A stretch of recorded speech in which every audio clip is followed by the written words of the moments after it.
Welcome to our U.S. Briefing program. Today, we dive into some important headlines making waves across the globe. First up, President Trump is finding that achieving peace in Ukraine and Gaza is proving to be more challenging than he anticipated. Despite some progress, the complexities of international diplomacy are putting his peacemaking narrative to the test. In other news, the U.S. has designated South Korea as its sensitive country due to mishandling of lab data, causing quite a stir in Seoul. While this designation raises security concerns, it seems to be more about past incidents rather than current relations. South Korean officials are eager to discuss and possibly overturn this classification. Lastly, a federal judge has stepped in to block Elon Musk's attempts to cut funding for USAID, citing potential constitutional violations. This legal battle highlights the ongoing tensions between government efficiency and the rights of agency employees. Please stay tuned for more detailed coverage on these stories. CNN reports that President Donald Trump is grappling with the complexities of international conflict resolution as he attempts to negotiate peace in Ukraine and Gaza.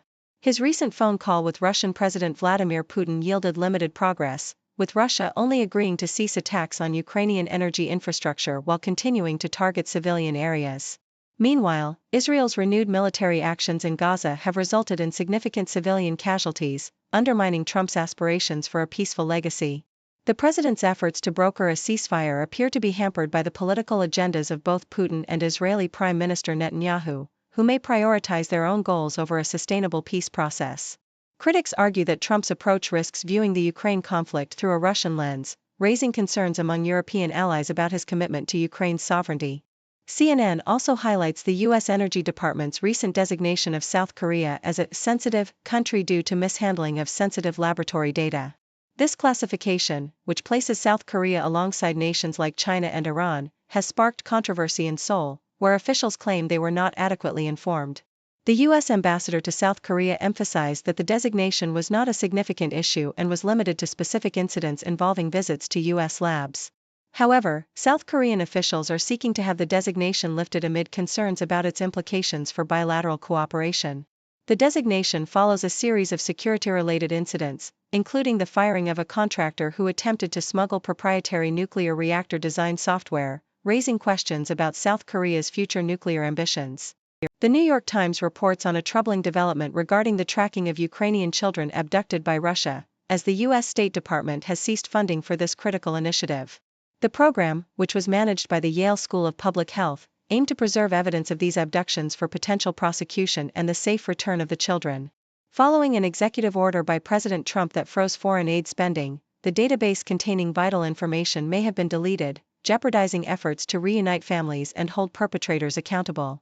Lawmakers are expressing alarm over the potential loss of this data, emphasizing its importance in addressing war crimes committed during the ongoing conflict.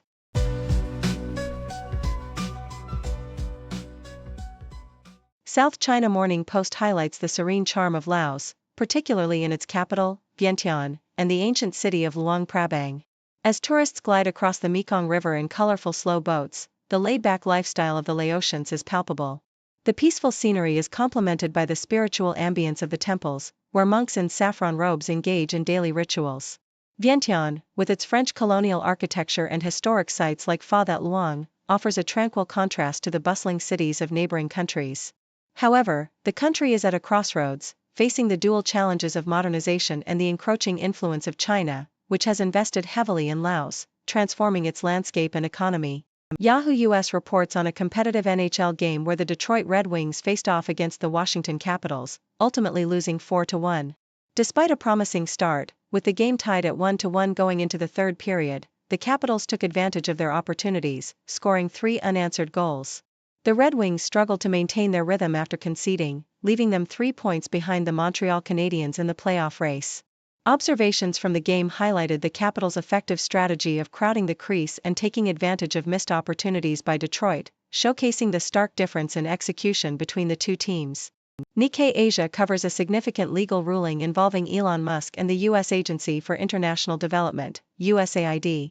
A federal judge ruled that Musk's attempts to dismantle the agency likely violated the U.S. Constitution, ordering him to restore access to USAID systems for its employees. The lawsuit, filed by current and former USAID staff, accused Musk of overstepping his role as an advisor to President Trump and unlawfully seizing control of the agency. The ruling underscores the ongoing turmoil within USAID as it faces drastic cuts to its operations and personnel, raising concerns about the future of U.S. humanitarian efforts worldwide.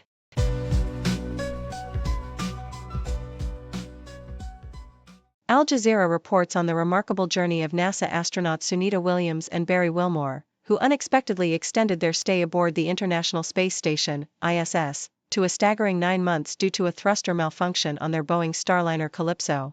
Initially intended for an 8-day mission, their time in space has made them two of the longest-serving astronauts in a single mission, second only to Frank Rubio's record of over a year. The challenges of returning to Earth are significant. Astronauts face muscle atrophy, bone density loss, and the effects of increased radiation exposure during long missions. As they readjust to gravity, they may experience balance issues and long-term health risks, including potential cognitive decline and cancer. Yahoo US highlights Notre Dame's strategic move to bolster its front office by bringing back former player Myron Tagovailoa-Amosa as the Director of Recruiting Advancement. This decision is part of a broader personnel shuffle aimed at enhancing the team's competitiveness, especially with the college football playoff aspirations in mind. Tagovailoa-Amosa, who had a notable 5-year career as a defensive lineman for the Fighting Irish, has transitioned from player to coach after signing with the Las Vegas Raiders and later serving as a graduate assistant at LSU. His return is seen as a vital asset in the evolving landscape of college football, particularly with the growing importance of recruitment and player development. Thank you for tuning in.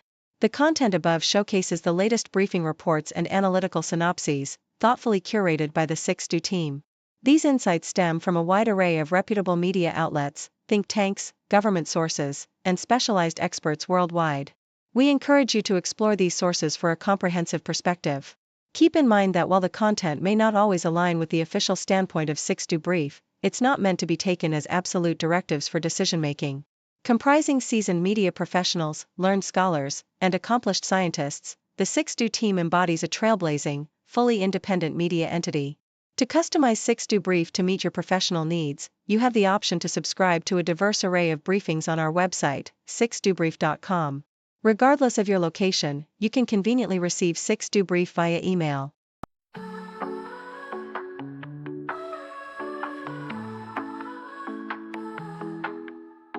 Waking up to wonders, checking nature blunders. Got our rockets flying while the oceans are sighing. Lasers in the sky now, holograms we say wow. Quantum leaps and